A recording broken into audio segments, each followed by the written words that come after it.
In the traditional motion picture story, the villains are usually defeated. The ending is a happy one. I can make no such promise for the picture you're about to watch. The story isn't over. You and the audience are part of the conflict. More human beings were slaughtered in the 20th century than in all previous centuries combined.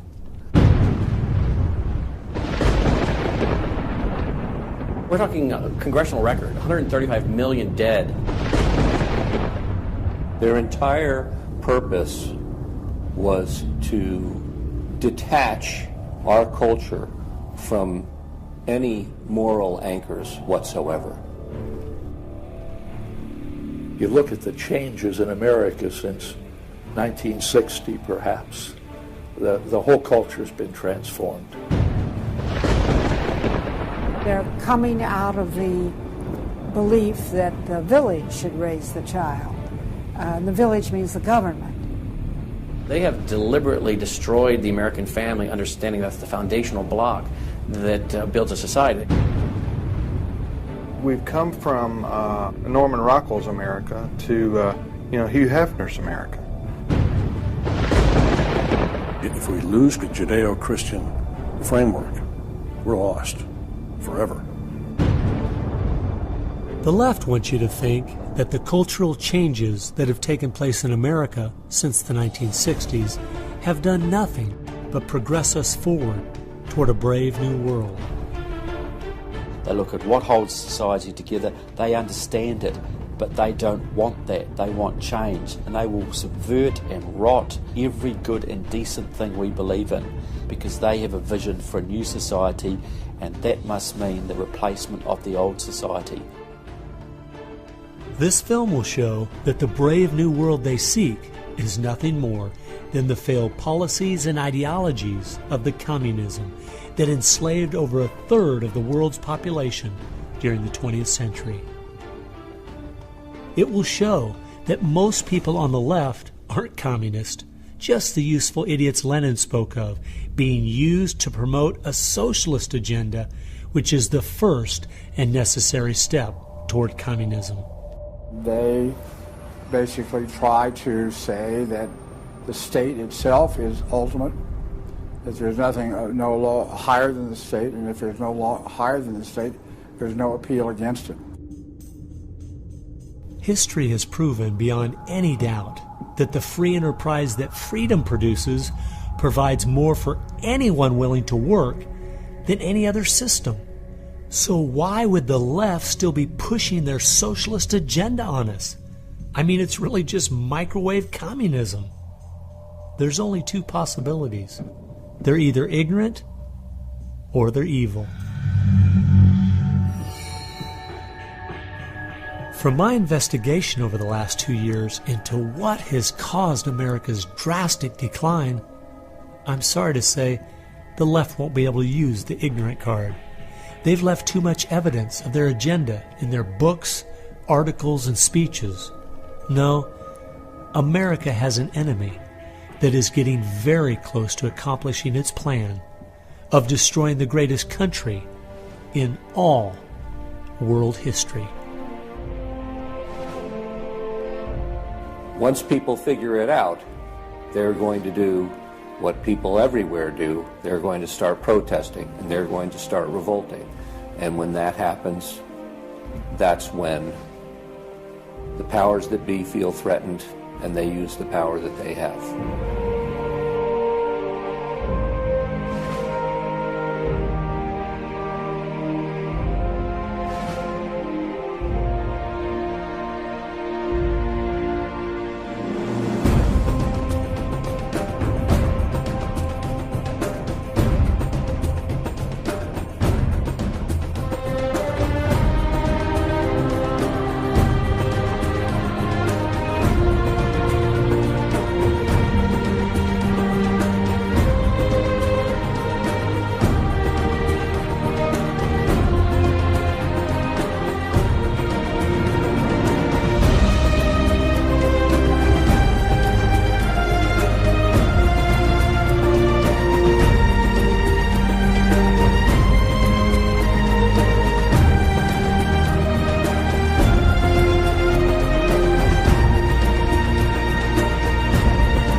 This story really begins for me back in the summer of 1992. I got a phone call from an older gentleman I knew who was a writer, and he asked me if I'd go attend a meeting for him at the University of California, Berkeley. He told me that the Communist Party USA had recently split over differences of how to best take America down. Some were wanting to still work toward a violent revolution, while others were wanting to focus their efforts on using public policy to subvert America from the inside. He was curious what they had to say. I mean, after all, the Berlin Wall had just come down, the Soviet Union had dissolved, and the whole world was saying communism is dead. So why were they meeting, and what were they up to? I was in graduate school at the time, and the whole idea of slipping in undercover into a communist meeting sounded pretty neat, so I decided to go. The first surprise I had was when I walked into the auditorium. I was expecting it to be filled with college radicals, but instead it was 50, 60, and 70-year-olds, grandparents, professionally dressed with briefcases. And I realized this might be a little more serious than I thought. As the weekend unfolded, I listened carefully as they outlined their plan and agenda, and how they were going to infiltrate the institutions of America to influence us in the direction they wanted us to go. To destroy our families, they wanted to promote cohabitation instead of marriage. They wanted to try to get children away into government programs at the earliest age possible. And they also said they'd like to get behind the feminist movement because they felt it had been very successful in making women discontent with marriage and motherhood. To destroy business, they wanted to get behind the environmental movement. And in 1992, the environmental movement was very modest, but they thought it was the only vehicle capable of creating enough regulation and red tape to discourage business growth. And finally, to destroy our culture of religion and morality, they said, if we can get Americans to accept homosexuality, they thought it would begin to extinguish our traditional moral values Americans held. I remember thinking at the time, this plan doesn't seem very realistic. It's not something I'll need to worry about in my lifetime. It was 15 years later, I was appointed by the governor to be a state representative in the legislature.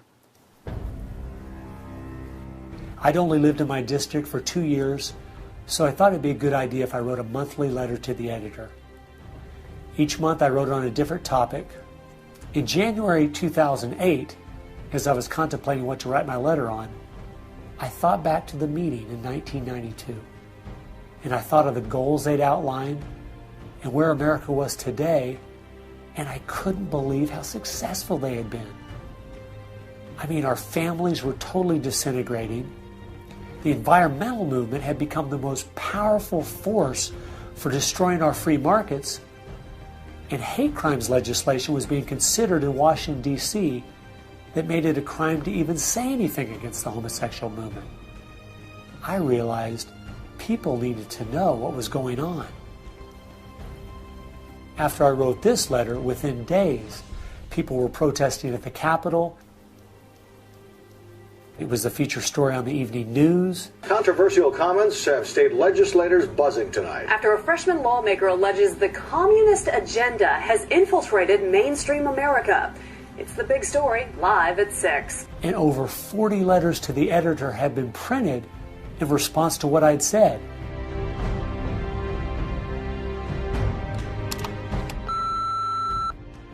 Hey, I just wanted to give you support on your newspaper article. Don't let them grind you down. Bye. I realized then I'd hit on something. One of the letters written in my defense stated that a book from 1958 had outlined a similar agenda. And this got my attention. The book was The Naked Communist by Cleon Skousen, who had been a former FBI agent. And inside the book it documented 45 current communist goals from 1958. And as I slowly read through the list, seeing how specific their agenda had been to subvert us on the inside, I couldn't believe it.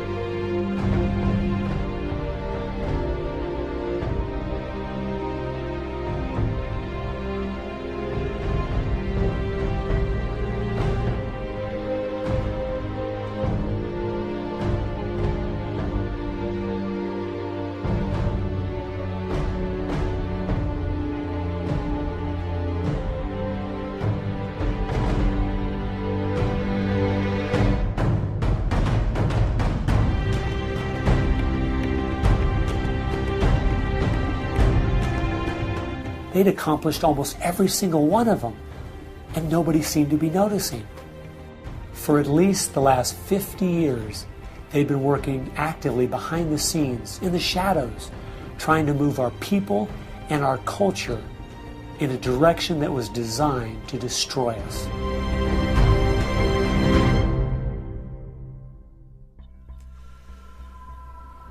Someone needed to find out the truth of what had happened to our country.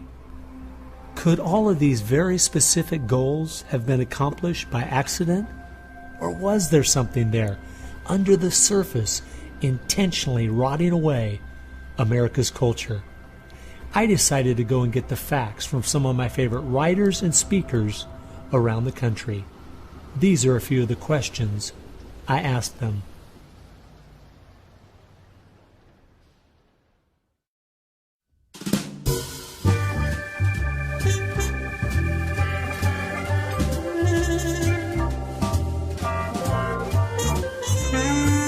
The common myth is that communism is dead, but there are more Communist Party members in the world today than there ever have been. One of the things the communists are doing worldwide is not using that name. And so what we have is people with some of the same ideas masquerading in the United States under a variety of names. They're even trying to get away from the word liberal to describe them, and they're trying to call themselves progressives. If you go to the American Communist Party website, all of the programs and policies they support are progressive. So progressives are anything from a hardcore liberal to a communist to a socialist. They all call themselves progressives, and they all have broadly the same values and work together. J. Edgar Hoover is called the masters of deceit. And a good magician waves one hand in the air while he's doing his dirty work with the other hand. And while everybody's saying communism has died, they moved through much of Africa. Communism is resurgent in South Africa. Into South and Central America. Right now, 6 countries in Latin America are now communistic. We have communist China. We have Cuba, North Korea. We have Vietnam. It still dominates behind the scene in Russia. It's still very strong in Eastern Europe. It is strong in the EU. It is strong in virtually every country in the world. Whittaker Chambers said, communism succeeds because most people that promote communist causes are not communist. The useful idiots, that Lenin called them, it gives it an air of legitimacy it would never have if it was identified with communists and communism. So why has it been so easy for them to get people on the left who aren't communists to push forward their agenda? Once I looked at the political scale, it all started to make sense. On the far left, you have 100% government, and on the far right, zero government. Anarchy is no government and doesn't make sense at all. On the far left, you have socialism, communism, and Nazism. All systems that have a socialist form of government with only slight variances between them. Traditionally, Republicans were slightly to the right of center, and Democrats were slightly to the left. In recent years, though, through the radical influence of the media, Hollywood, and the multitude of Marxist professors in our universities, both parties have slid to the left, with the Democrats going so far they have openly joined hand in hand with the radicals. That's why they all work together. All the groups on the left now have the same goal, a socialist America. I thought we were over communism. I thought, okay, we won that battle. The Berlin Wall came down. Ronald Reagan won the day. We've got to look and see how he fought this, because we're fighting it again on American soil. Not hostilely attacking us like we feared in the Cold War. It is from within. And it has no opposition. None. And that's the frightening thing.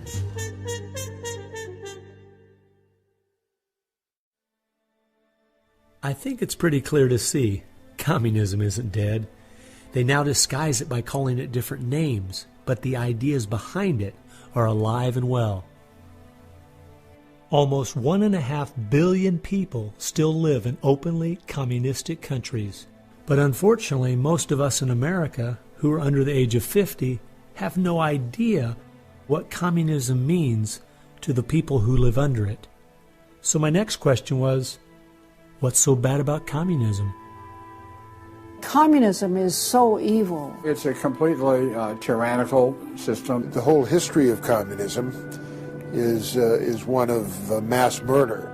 Tens of millions of people brutally murdered by the communists. The mass murder of more people in times of peace in all the wars of history combined.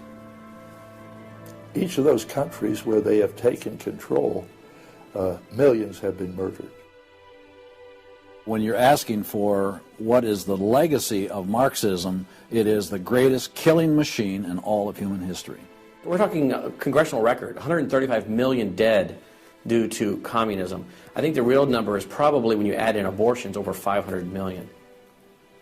The rulers lived rather well, and at the same time you had all kinds of people who were enslaved, put in prison, oppressed, so you had really the opposite of what they claimed was going to be the result of their revolutionary activities. You would think that if the 20th century was the most murderous of centuries, everyone would say, let's find out why. And the truth is, you can't even ask the question. It is verboten to ask the question because the ideas that brought about that mass murder are still being taught in our public schools today. I think one of the reasons this has happened is because there's so much confusion surrounding the word communism. Technically speaking, communism is simply the final phase and goal of socialism. And socialism is best described by two words: big government. Government controls almost everything, and they use this power to take things by force from one person and give it to another. The liberals in America sincerely believe that this isn't evil at all. It is what will finally make things fair and just. There's only one problem that pulls some of us away from this wonderful utopian vision: history. From history we see that whether it was Hitler's National Socialism or Stalin's Soviet Socialism, socialism by whatever name and in all its forms is the ultimate evil.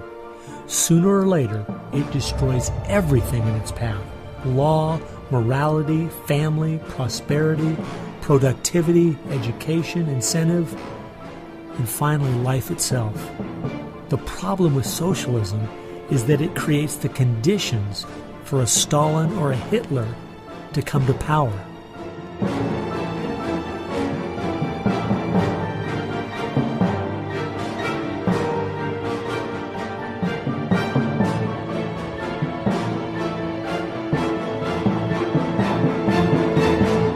And that's why communism has such relevance today.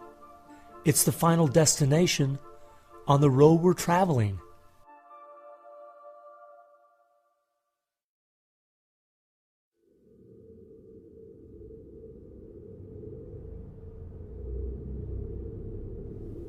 Friedrich Nietzsche tried to convince the world that God was dead. Charles Darwin tried to prove that humans are simply part of the animal kingdom. And Karl Marx realized that the philosophies of Nietzsche and Darwin would legitimize his own philosophy of communism. He knew their ideas would justify the brutality and slaughter that would be necessary to implement communism worldwide.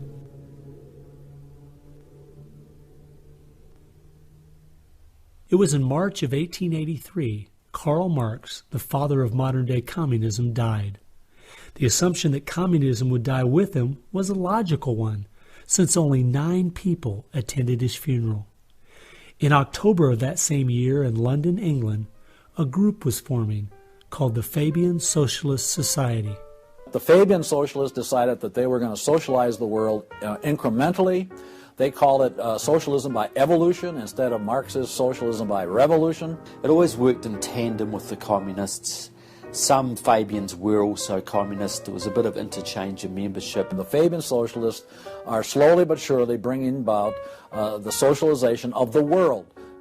Europe is pretty well done. They are now working in Latin America. Latin America is not just socialistic in many countries. They're all already Marxist. You have hardcore Marxists in Venezuela, in Nicaragua. El Salvador just went communistic, and of course Fidel is sitting right there laughing at this whole thing.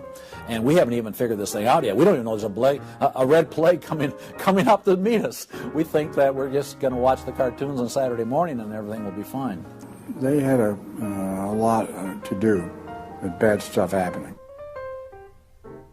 There are two things I found that gave me a good idea where the Fabians were really coming from. First of all, their symbol was a wolf in sheep's clothing. And secondly, George Bernard Shaw, who was a leader in the Fabians for almost 50 years, said, quote, "I am a communist, but not a member of the Communist Party. Stalin is a first-rate Fabian. I am one of the founders of Fabianism, and as such, very friendly to Russia," unquote. Fabians eventually begat the Students for a Democratic Society, which begat the Weather Underground, which begat basically the social changes that have happened in America in the last 40 years. Many of the SDS members from the 1960s still have an incredible influence on the direction our country is heading.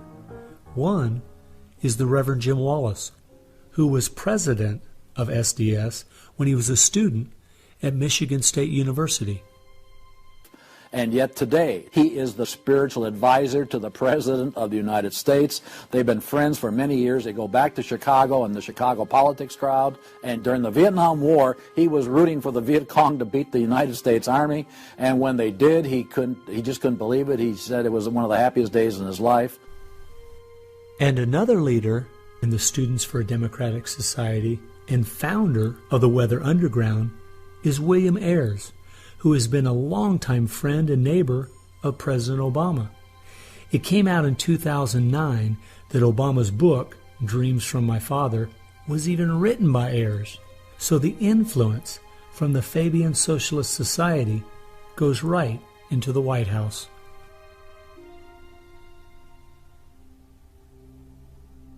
The next group I found that has seriously impacted America's culture is the Frankfurt School.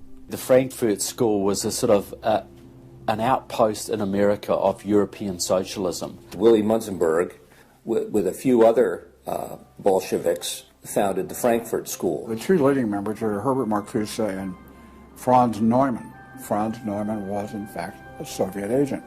Their entire purpose was to stand the entire educational system of the West, and the United States in particular, on its head. Bertrand Russell, who worked with the Frankfurt School, said, "By using psychological techniques to teach the children, we will be able to produce, quote, an unshakable conviction that snow is black," unquote. They established a school here. With the help of John Dewey. He helps bring these German intellectuals to America in 1933, drop them down at Princeton, Berkeley, Brandeis, to go after education and media. Included in those goals were the teaching of homosexuality and sexuality to children, the promotion of excessive drinking, and destruction of religion in the United States. That was a big one. And they basically started the social rot. Willy Munzenberg said, "We are going to make the West so corrupt it stinks." I love spending time with my family, July 4th, baseball, and apple pie, and my mind can't even comprehend that there were groups of intellectuals back in the 1930s plotting and planning how they could make America so corrupt it stinks. There are certain lines and certain limits, and the left has always pushed it as hard as they can, as far as they can, and will protect any pornographer, any deviant, any negative cultural form they can find. basically to degrade the culture. And that goes right along with the feminism of today, which was part of the Frankfurt School's desire to destroy a patriarchal society for a matriarchal society. In other words, remove the father as the loving provider, discipliner, discipler, leader of his home, where you instill virtues and integrity and modesty. That's been broken down on purpose because they knew if they could destroy the family, they could destroy a nation. And instead of having a father who leads and disciples and protects the home and provides for the family, the government steps in as a nanny state. The Frankfurt School developed the concept of cultural Marxism. Penetrate the culture, take it over, and then everything else will follow. And of course they did that, and today we've had a complete cultural revolution. As many people in America are familiar with the phrase "make love, not war," that actually came from Herbert Marcuse, who was with the Frankfurt School. So these guys went after education, they went for media, and they've been very successful in changing the entire worldview of Americans through what they call political correctness, but it's really cultural Marxism, with the goal being to destroy Christianity, then create chaos, and then move to their ultimate goal, which is from cultural Marxism to traditional Marxism, which is socialism.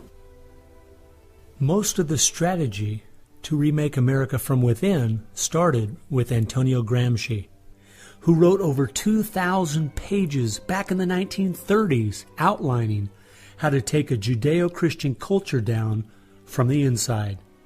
The plan he suggested has been the main focus of the left ever since. Antonio Gramsci was a neo-Marxist philosopher. Antonio Gramsci was an Italian communist. Antonio Gramsci is probably the biggest troublemaker in the world. He's probably got more responsibility for our social ills than anybody else on the planet. He knew of the importance of undermining the morals and the character of this country. Because America had a strong Christian heritage, you had to attack the culture. You had to change the culture. Even to pornography, into areas that most people normally wouldn't accept. He said that we're going to destroy the West by destroying its culture. We're going to infiltrate and we're going to turn their music, their art, and their literature against them. That means that you penetrate the universities, you write the books, the novels, the poetry, the music, the book reviews. And once you control the culture, then you can sort of shape the thought of rising generations. He differed with Marx. Instead of, for example, destroying the church and the other basic institutions, he said infiltrate them and use them to change the culture. What Gramsci had to say was that this is the way that government is perpetuated and society is perpetuated is through these churches, because they set the standards, they set the framework of the way people live, of rules, how a family should be structured. He didn't want a revolution on the streets that would be overturned by the police the next day.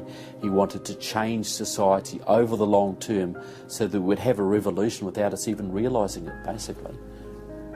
And the communists have been very effective in promoting their ideology in Hollywood, in the mass media. And I think he was quite right. I think that's exactly what has happened. I think that's the way it's worked. I think it's working that way now.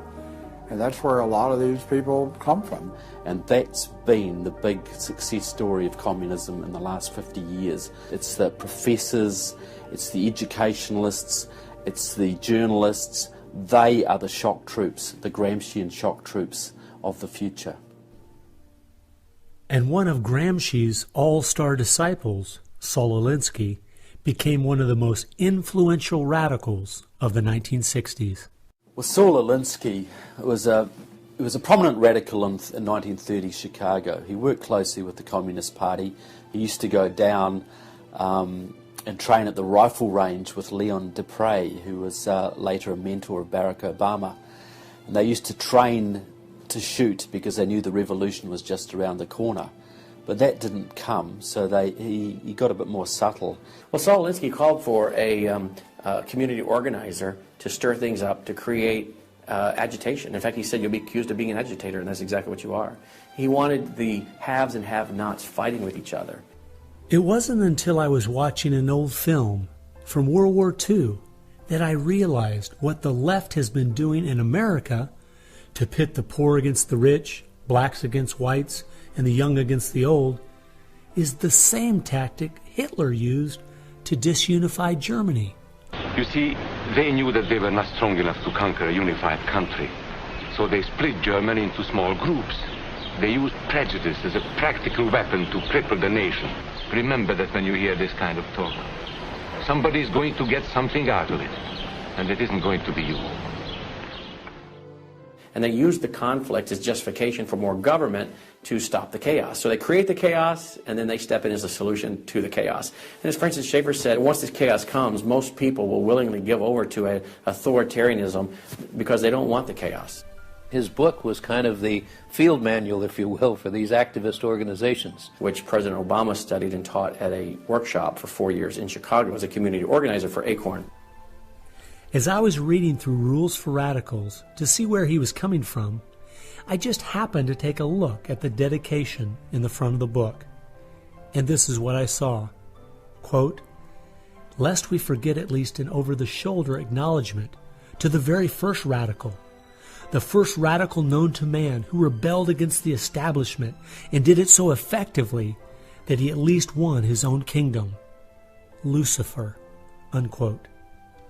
Saul Alinsky from Antonio Gramsci has had an incredible amount of influence on our president and on our society, and he dedicates his book openly to Lucifer, Satan.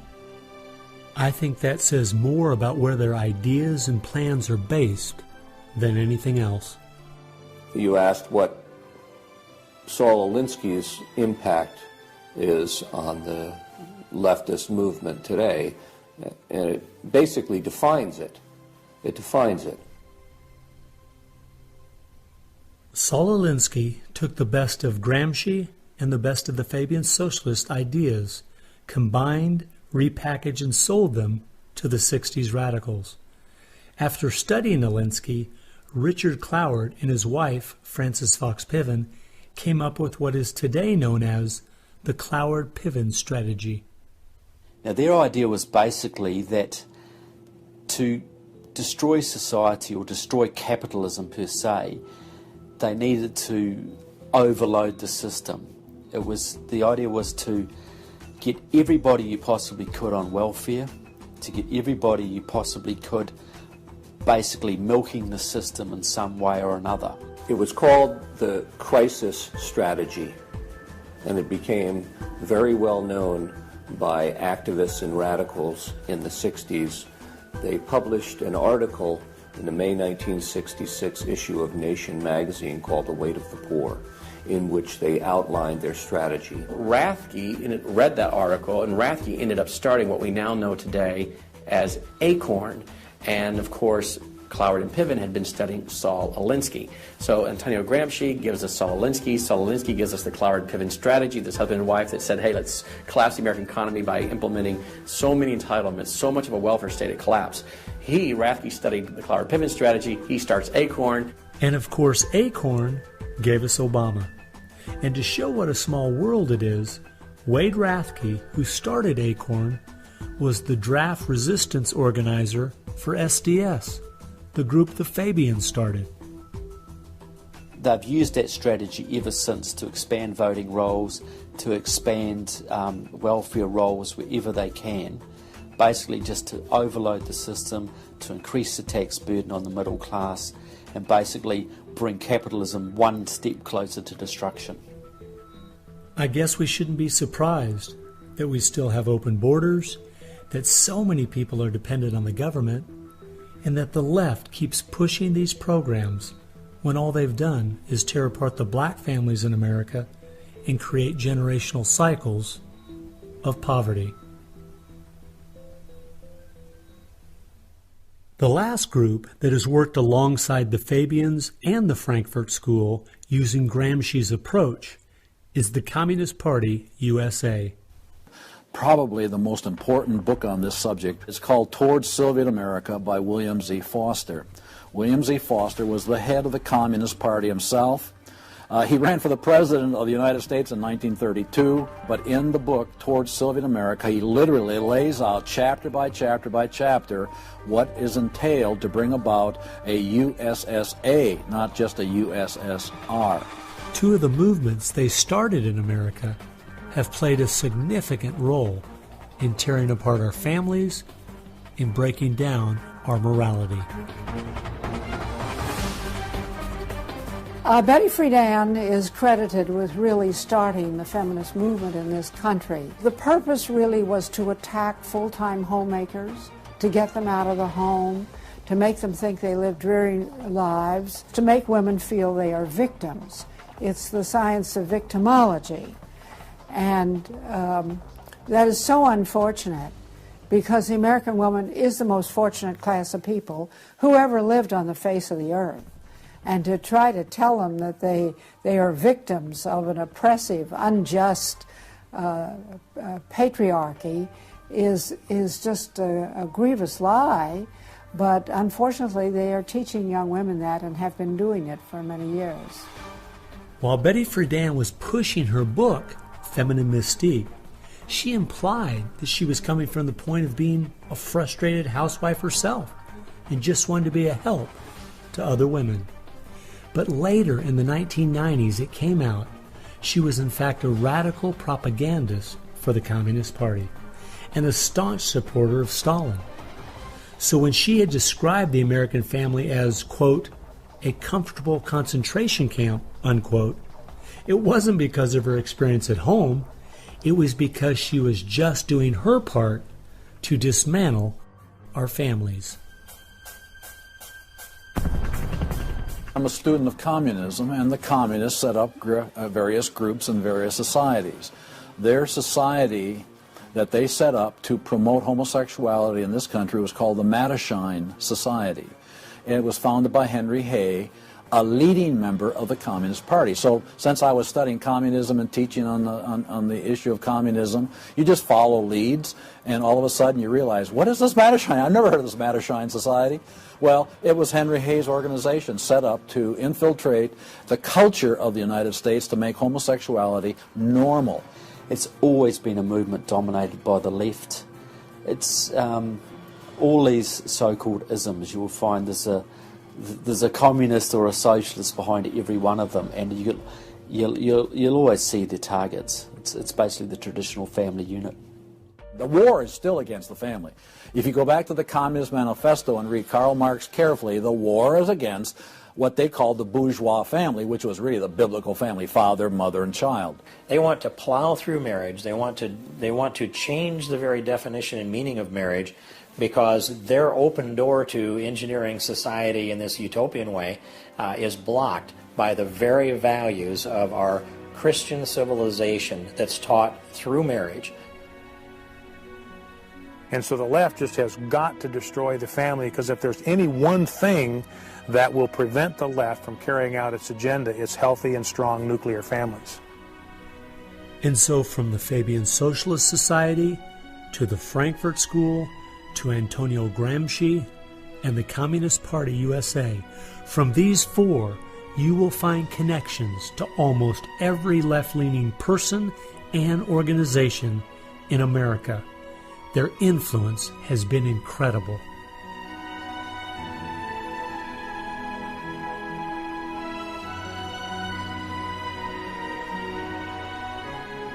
It was in the 1960s all the groups on the left seemed to realize Antonio Gramsci was right. In a Judeo-Christian society, you will never be able to persuade people to rise up in a Marxist revolution and start killing each other off. The only way to take the culture down is through penetrating the institutions of influence to change the people from within.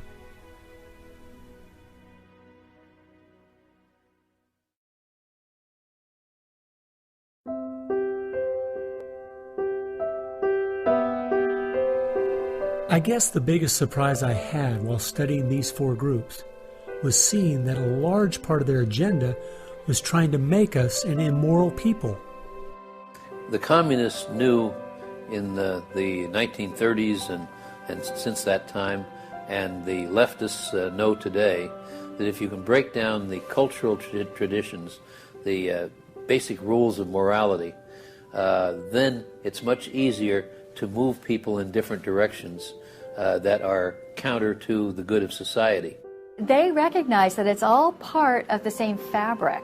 Their ideologies all work together to break down families, to break down the sanctity of human life, the value of human life, to break down the idea that there is a God that we are accountable to. They essentially are validating the Judeo-Christian worldview by the very things they attack. Because in their effort to destroy our culture, they know that they have to go after the very things that the Judeo-Christian tradition honors and values.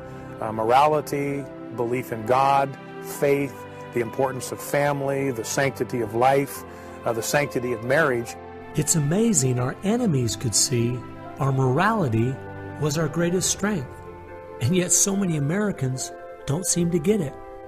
Morality is simply having the character to do what you should do instead of what you have the freedom to do.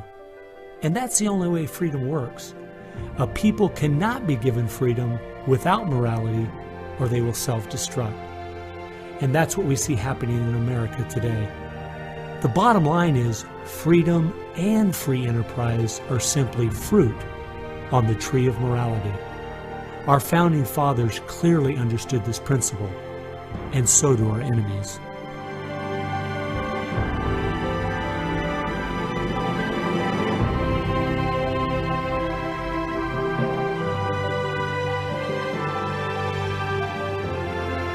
There is an important fact we need to face. If we had Ronald Reagan as president, low taxes, and a strong national defense, the ship certainly wouldn't be sinking as fast as it is now, but it would still be sinking. A booming economy doesn't take care of the major problems we face. 50% of all marriages end in divorce. 40% of all children born out of wedlock. Over 3,000 women a day aborting their babies. 19 million new cases each year of sexually transmitted diseases. Schools that teach the children everything is relative. There is no right or wrong. And the list goes on and on. I recently read in our local paper that over the last 12 months, almost 7% of all high school students in my state tried to commit suicide. Our society is falling apart, whether we want to admit it or not.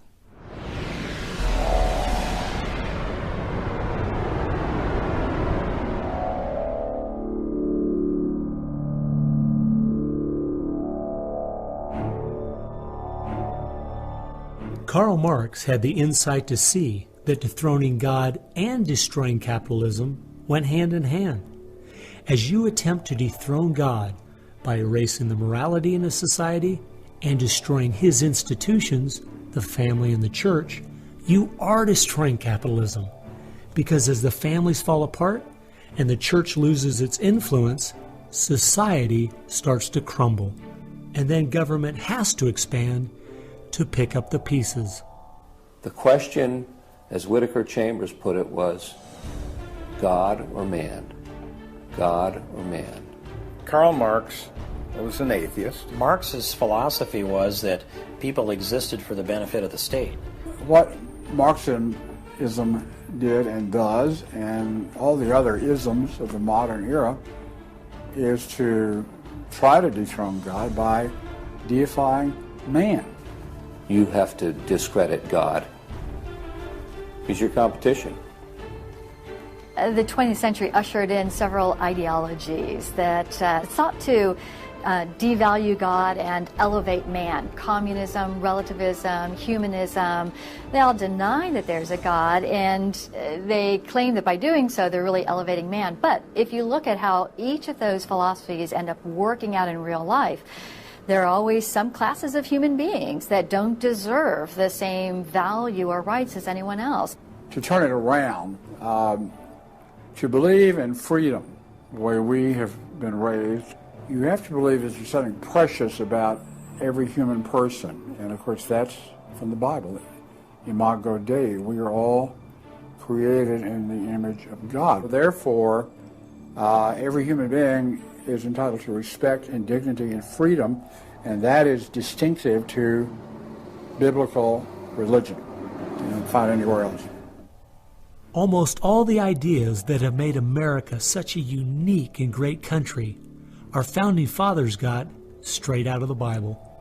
I guess that's why the left only has a problem with one religion, biblical Christianity. They never complain about separation of church and state when it comes to Islam, Buddhism, Hinduism, or any of the other religions. In fact, a couple years ago, the Dalai Lama came to my town, and during the school day, at taxpayers' expense, thousands of our local school children were bussed in to hear him talk. I wonder if they would ever do that for someone like Billy Graham. No, they must destroy the Bible's influence in America so they can step in with big government in its place. It's an age-old question. Are we going to believe in God, or are we going to play God ourselves? Essentially, for the left, the choice that they see very clearly is people are going to depend upon God or they are going to depend upon government. They want people to depend upon government, so they have to destroy faith in God. At its core, it's a rebellion against God and God's laws. And that's what the battle is about. That's what the assault is on. That's why Christianity is a target. And that's why we saw the gulags in the Soviet Union. We saw the concentration camps in Nazi Germany. And all the ideologies that elevate man end up devaluing certain human beings. Dictators of the left, Hitler, Stalin, Mao, Castro, and all the others, always have come to power by acting like they're going to change things to make it better for the people. Yet history has shown us the devastating results that have happened every single time. There is no example in history of big government that didn't abuse its power over the people. But people who have believed in the God of the Bible and that our rights are a gift from Him to everyone have always stood up for the preciousness of every human life. You look at those who have fought for true human rights throughout the ages, and it's those that do have a strong faith in God, those who fought against slavery, and those now today who are fighting for the sanctity of human life. Like the Declaration says, we hold these truths to be self-evident, all men are created equal. Aristotle didn't believe that. He said, no, some people are born to be slaves, and some other people are born to rule over them. And the reason that you and I know different, and it's not because we're smarter than Aristotle, he was a smart man. But we have something he didn't have. We have the Bible. And so, therefore, that's where we get these ideas. And from pagan antiquity or neo-paganism or all the modernisms, you get the opposite.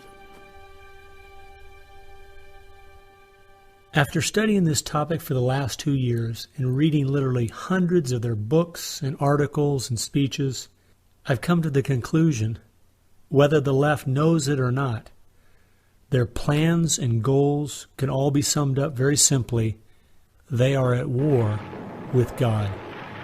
A people that are moral and believe their rights come from God would not only never want what they're selling, but would also never need it. And they know that.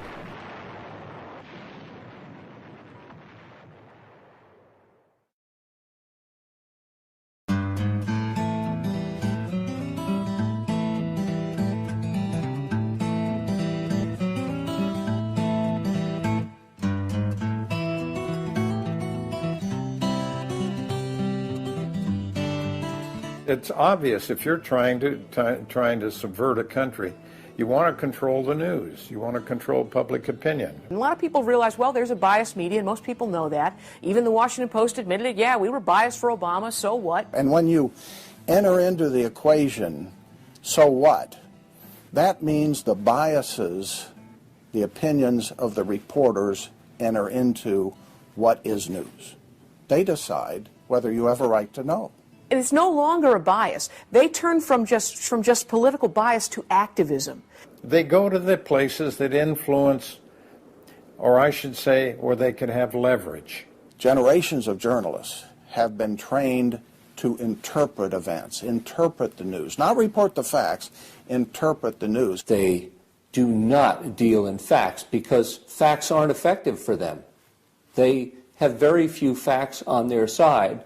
They've gone into and penetrated these major areas to where they can influence it in the direction they want to go. We've seen a massive shift away from old-fashioned objective news reporting to what he called interpretive reporting, what others call advocacy journalism.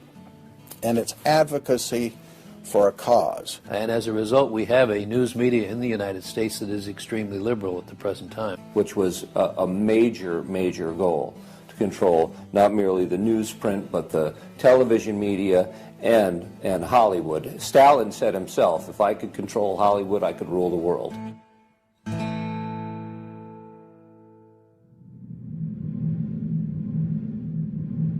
Children are always the first targets of anybody trying to bring down a system.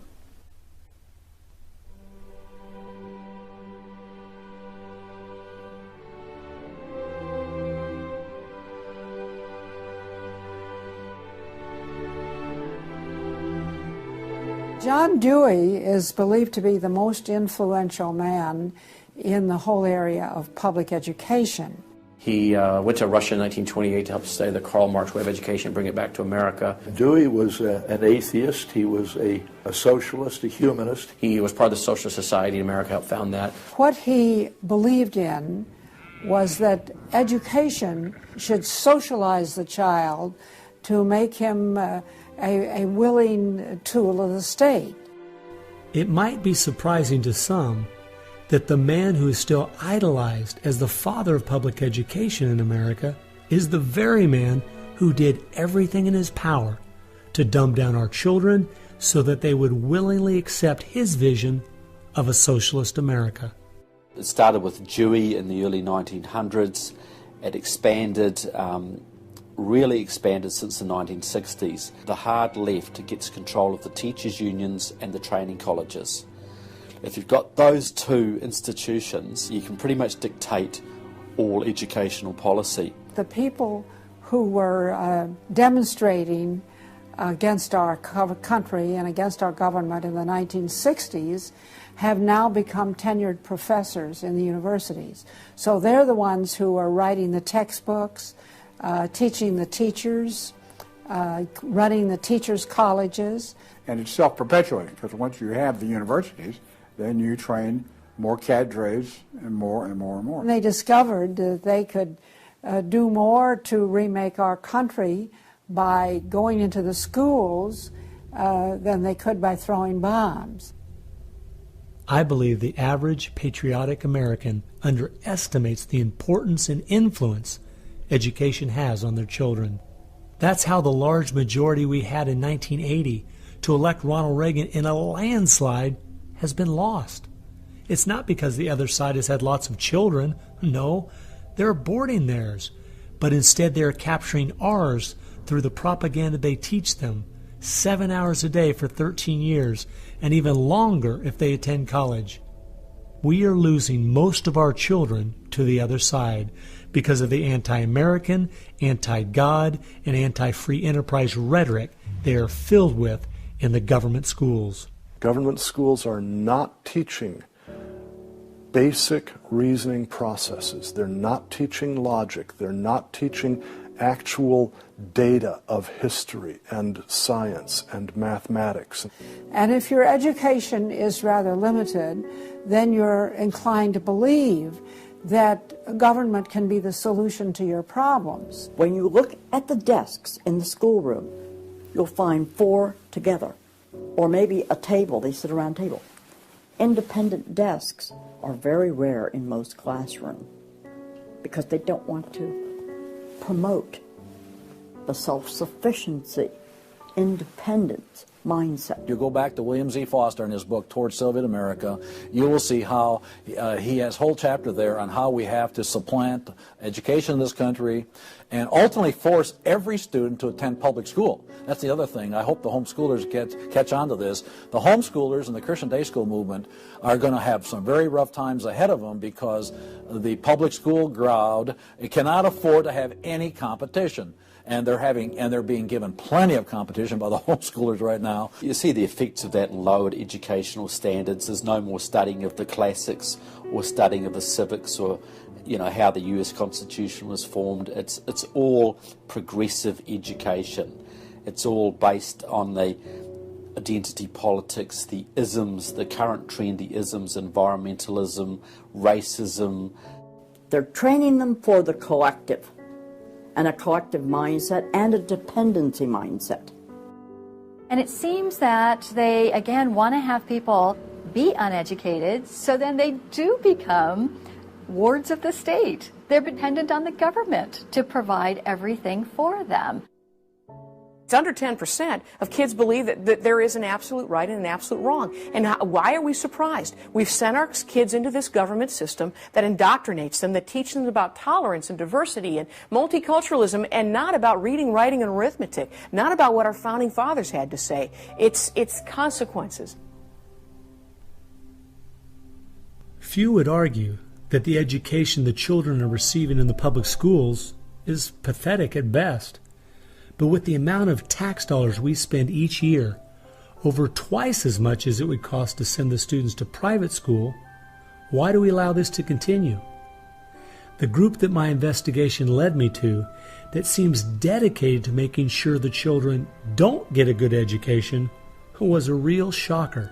The schools are pretty much controlled by the Teachers Union, the National Education Association.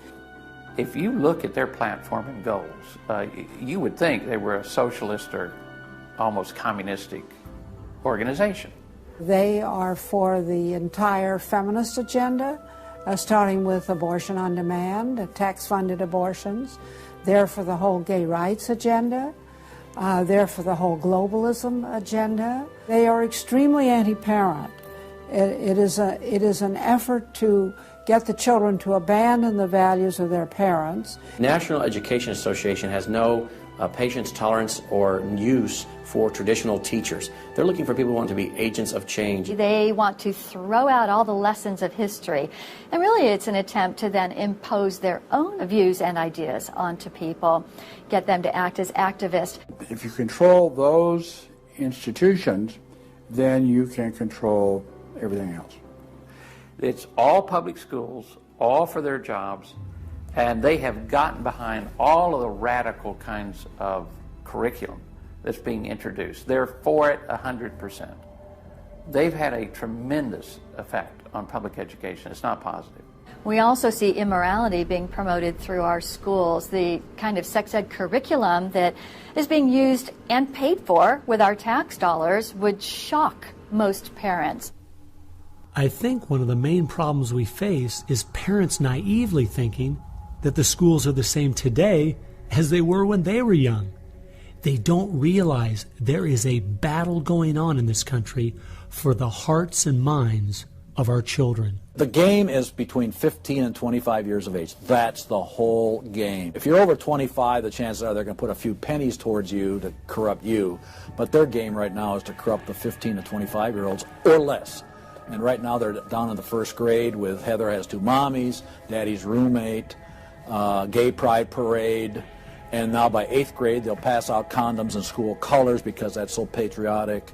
And it's perfectly obvious that you get a hold of the child early, you can change his values away from his parents' values and get him to follow you. And they're very open about saying that. The National Education Association has passed resolutions saying they want children from birth. Isn't that interesting? The Communist Manifesto also thought the state should take control of children at birth. The left has always been good at disguising their real agenda by coming up with phrases made from words we are very familiar with, but then giving them new definitions.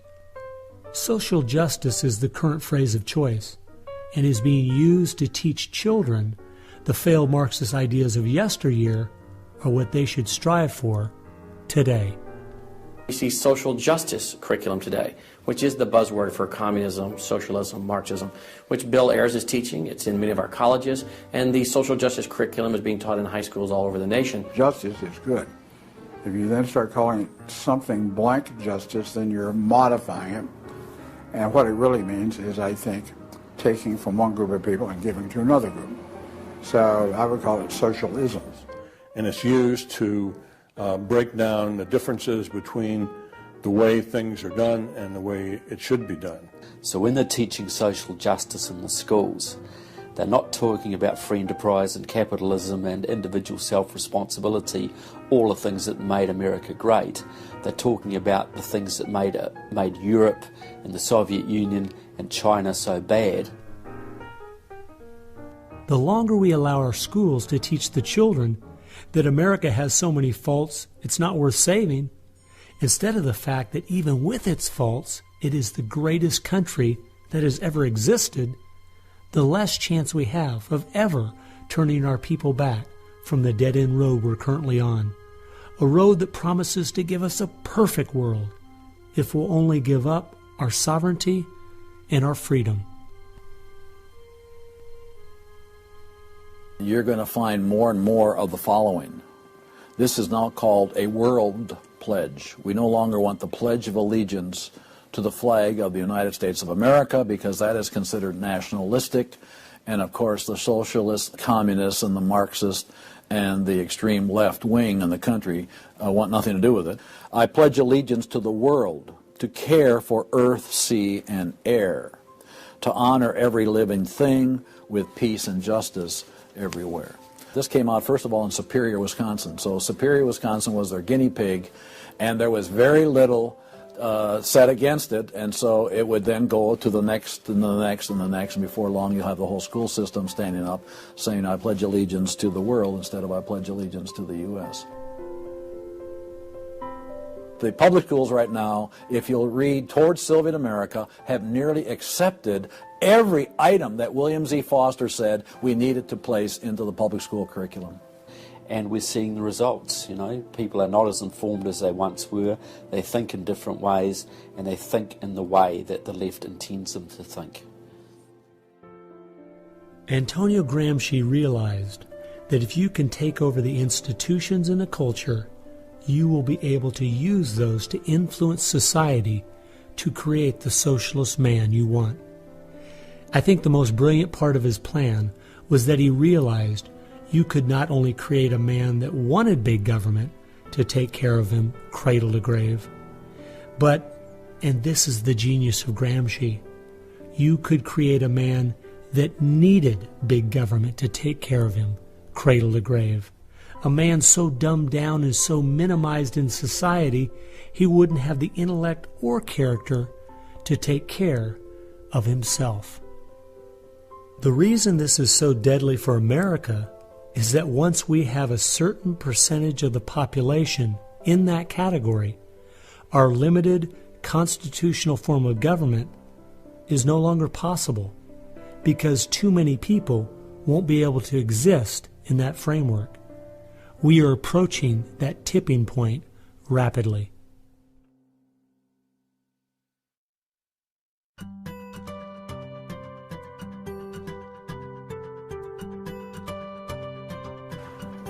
If you can persuade people that government should be in control of the distribution and use of energy, you can persuade them, or rather, you have persuaded them of the necessary and sufficient condition for government control of the most intimate aspects of our lives.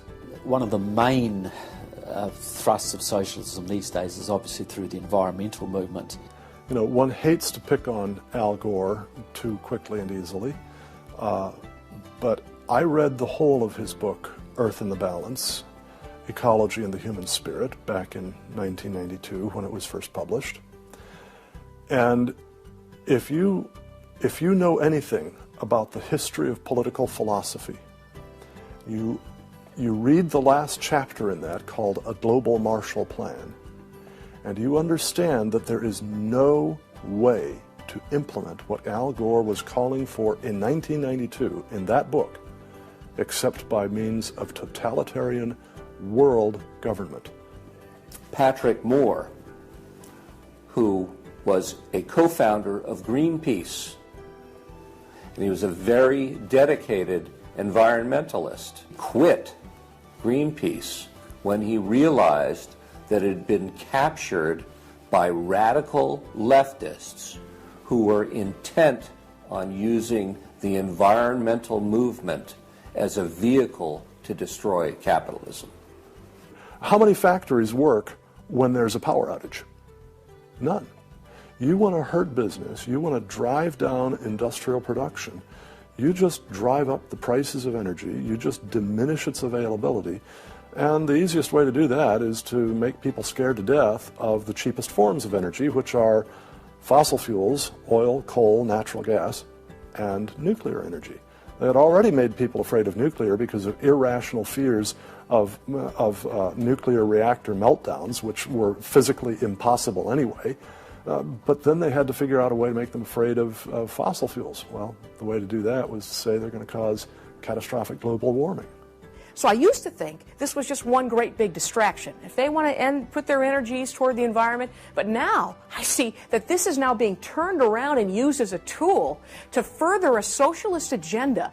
Charles Rubin, a political scientist who wrote the book The Green Crusade, has told this story extremely well. Environment comes from a French word meaning surroundings. Well, now, what is surroundings? Everything around you, right? And so, as Rubin points out, environmentalism is literally everythingism. And so, if you were a socialist committed ideologically to the notion of government having control of everything about our lives, and you saw that you were losing the contest in terms of the creation of wealth and its distribution to capitalism, you had to find some other basis on which to promote your vision of government and to pursue its implementation. Environmentalism, or everythingism, was the perfect card.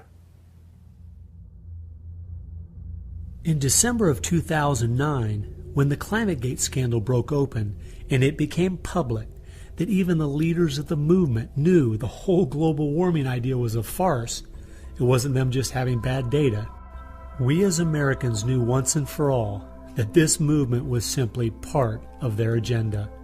It's my guess that regardless of the evidence that comes out against them, they will not let this tool they have waited the last 100 years for go to waste.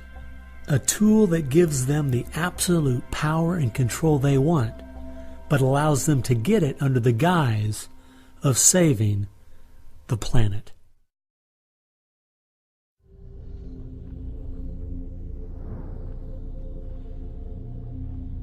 He was born of left-wing parents.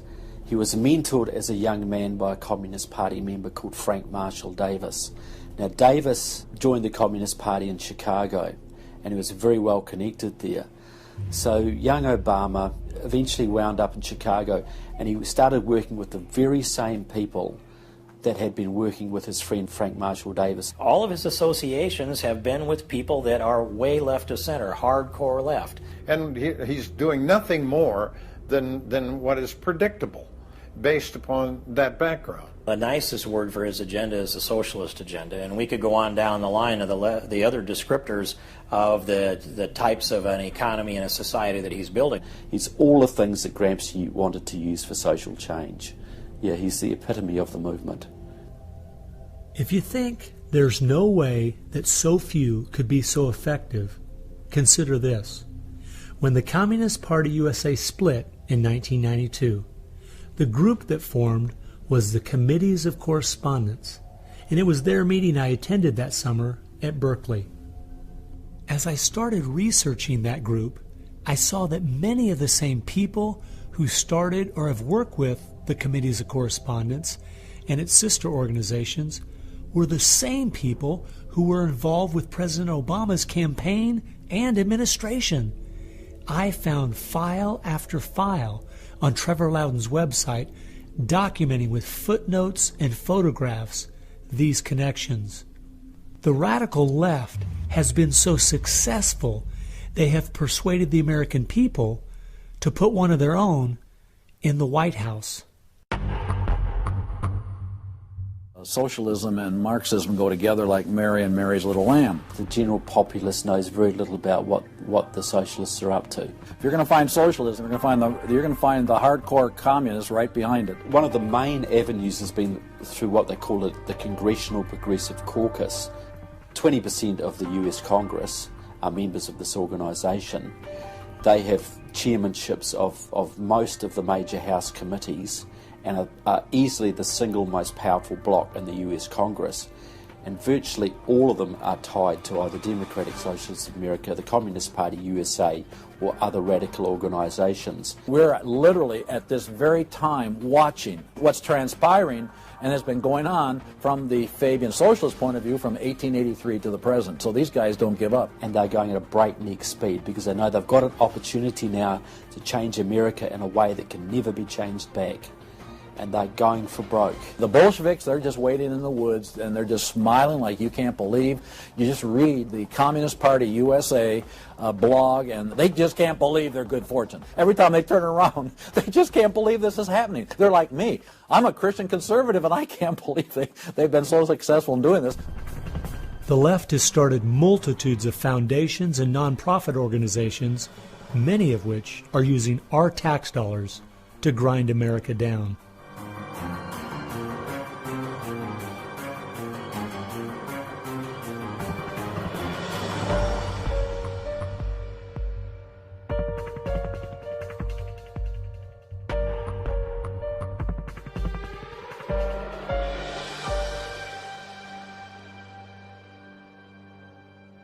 They use all kinds of patriotic words to masquerade an extreme leftist orientation, which, if anything, would enslave the people in the same kinds of things with the same kind of ultimate results as communism had. The communists will let the socialists go so far, and then ultimately the communists really turn on their fellow socialists and they wipe them out too. And their attitude, I think, is really probably pretty close. They figure, look, if these socialists betrayed their own country, the chances are, once we get in power, they'll betray us too. So they'll figure, let's just rub them out right now. And at a given point, you'll see in the history of communism that they've been very effective in rubbing out their fellow socialists who brought about their socialism before the Bolsheviks and the hardcore communists with a capital C took them over. One thing we do really have to recognize is this is a domestic enemy. This is not just people with different ideas. These are not just nice folks who have funny, silly ideas that they will eventually figure out are just not very mature. No, these people are dangerous, dangerous enemies, and they are intent on overthrowing this country and imposing a socialist system that will mean extreme hardship for the vast majority of people in this country. That's true with them constantly seeking to re-engineer society so they reach this level of utopian perfection. Where we, on the other side, we advance the idea that this is about the cause of freedom, and if it hadn't been for Jesus Christ, there never would have been a United States of America, because the inspiration for freedom drove our founding fathers. They were informed by their faith, and I believe guided by the hand of God.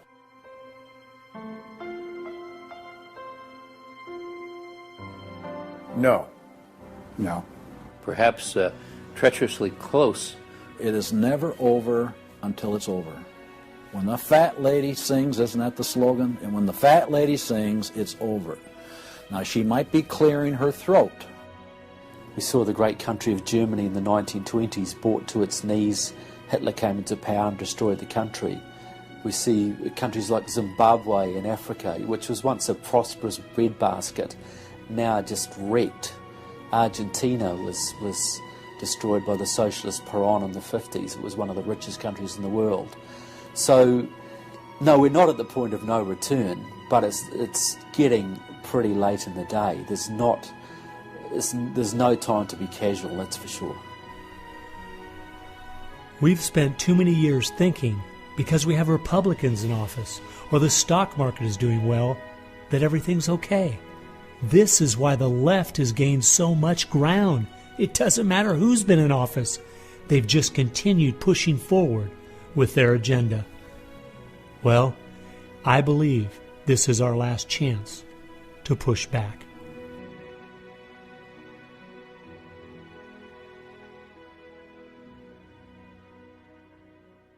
If people are looking for something to do, we have our work cut out for us. I believe one of the things that we can do that will have a profound impact in changing America is praying.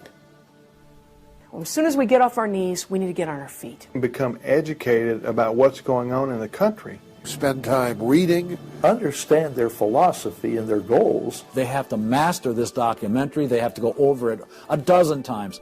It might be having a monthly movie night with family and friends, watching one of the many great documentaries out there about what is going on in our country. One of the things that I think people in the United States who believe in our country, believe in our values, can do, quite frankly, is stand up for those values, to make their views known. And there's times that you got to speak up, and you've got to call things what they are. We need to be willing to be criticized and to not be silent because of the criticism. It was Martin Luther who said, if we're faithful on all battlefronts besides, precisely where the battle's the hottest, then we're traitors to the cause. I like the quote by Abraham Lincoln, who said that silence makes cowards out of the best of men. And we got a lot of people that need to be speaking up right now. We have an obligation to speak the truth about the policies that are taking us 180 degrees from God's will. Expand within your church. Expand within the people you have contact. Bring them up to speed and knowledge on what's going on. We need to organize those around us by simply mobilizing the unique groups of people we are in contact with and being their source of information.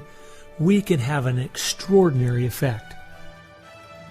Lenin said that the organized minority will beat the disorganized majority every time. Why should we be buying products from companies that are going to fund organizations that attack our values? They need to be really smart in using the mass media. They might want to blog. Using the power of YouTube and that sort of thing to educate as many people as possible. A good YouTube video can reach millions of people. And if Susan Boyle can do it, why can't we?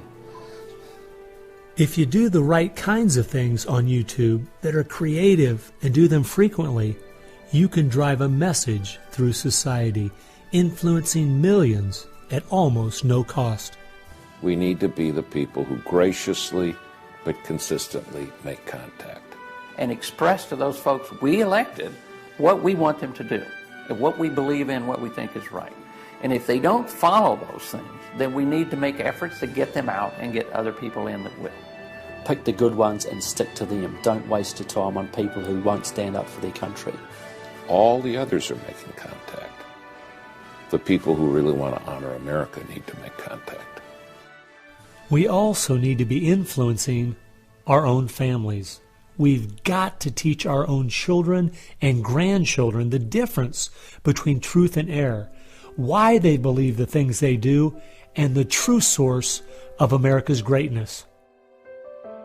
If what we're talking about is true, the most important thing we can do is protect our young, because that is where all of this is leading. They need to get that younger generation under their belt. And more parents are going to have to say, they're just going to have to sacrifice and take responsibility for their kids' education, because that's really where it starts, to impart that belief. The Southern Baptists, we're seeing that 85% of their kids, after they get out of their home, are essentially rejecting their faith, rejecting what they were taught. And of course, I think the reason for that is because their parents didn't have a lot of influence over them. I believe the public schools are the greatest cultural influence in this country. You homeschool your kids or get them in a Christian day school. If there is any way at all, homeschool your children. Homeschoolers out-test everybody. Our children need to be taught from Scripture a properly biblical worldview. That requires time. It requires effort. It requires purpose. Our minds should be the sharpest minds in the world. We need to work within our family to educate our children on what kind of country they live in and build their faith, and then get involved. The left has been working for decades to push us away from God and His laws, and we need to be willing to sacrifice whatever it takes to turn our country back to Him. Throughout our history as Americans, though, there has always been a great price to be paid for preserving, protecting, and defending this great land. the people who built America paid a great price. The people who went to war for our nation, boy, did they pay a price. And one of the American values was, we will pay a price for what is right. We will give of ourselves, even if it requires the giving of our lives. That was an American value. That's why it is such a heroic and honorable thing when a soldier defending us pays that price. That's like when you go to Arlington Cemetery in Washington, or the Tomb of the Unknown. You stand there and you say, this is America. We were the people who so believed in these values that it's an honor to stand for, even if it can cost you your very life. One thing I think we do need to remember, though, is that as we look at those we consider to be heroes in the past, they weren't people who just went along with the status quo. They weren't people who were just saying what was accepted at that time in history. They were people who were rising up above the evil that was being committed in their culture at that time. That's why they were heroes, because they weren't like everyone else. Never, ever lose sight of the power of one individual American. They can have an unbelievable magnifying effect just by the very fact they make up their mind to do so. The hope is in this, as Francis Schaeffer said, that as the dull ache of the human soul can no longer be filled with material prosperity, people are going to turn to spiritualism, whether it be pagan spirituality or biblical Christianity. We know, according to the Denver Post, June of 2008, pagan spirituality is doubling in America every 18 months. So we better get out there, because I'll tell you, pagan spirituality and Christianity will both get you to God, but one will get you there as your judge, as your Savior. If we humble ourselves, we fall to our knees, if we seek His face, we pray, and we turn from our wicked ways, then we have a chance for God to hear from heaven, to forgive our sins, and heal our land. And if we are being judged, then we need to use this as an opportunity to show people that this judgment in this life is nothing compared to the judgment that's to come, that's eternal, and really make them understand the importance of fleeing God's wrath by accepting Him, repenting of their sins through faith and repentance. I believe that's the only chance, the only hope we have as a nation. Hope is not found in rhetoric. Hope is found in God, the God of creation. And you know what? Our founders were in covenant with that God. You need a dedicated, informed, praying Christian making things happen and being determined to do so.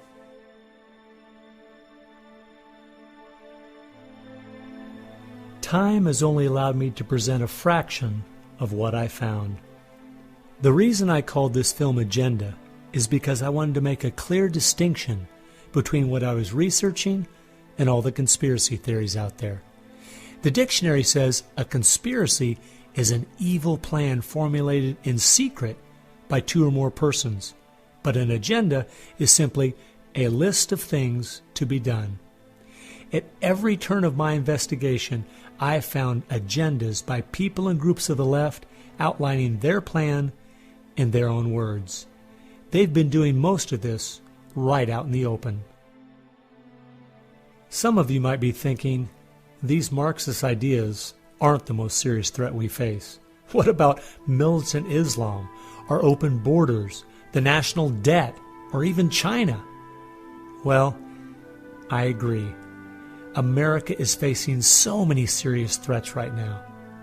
But the reason I believe this is the most dire is because it's destroying us on the inside.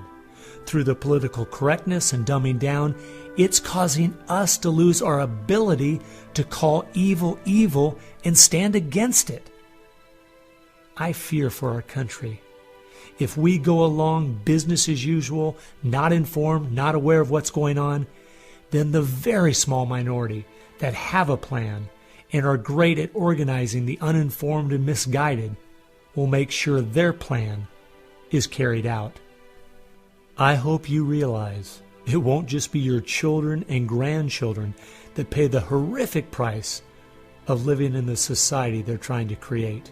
No, it will be far worse than that.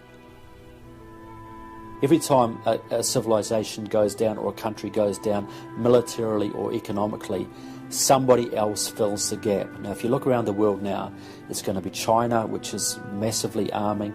You've got Russia, which is becoming increasingly belligerent. You've got the radical Islamic world, which works hand in glove with the Russians and the Chinese all the time. You've got a virtually red Latin America. You've got a neutral socialist Europe. So America hasn't got a lot of friends left in the world. Now, that's just not going to affect America. That's going to affect every single remaining country in the free world. Who's going to stand up to China if America doesn't? Who's going to stand up to the Russians? Is Europe going to do it? Australia, New Zealand, Canada? Not a chance. If America, and this is the point I think Americans need to comprehend, if America goes down economically, it will go down militarily. If America goes down militarily, we all go down. The free world is finished, and it will be finished for a very, very long time.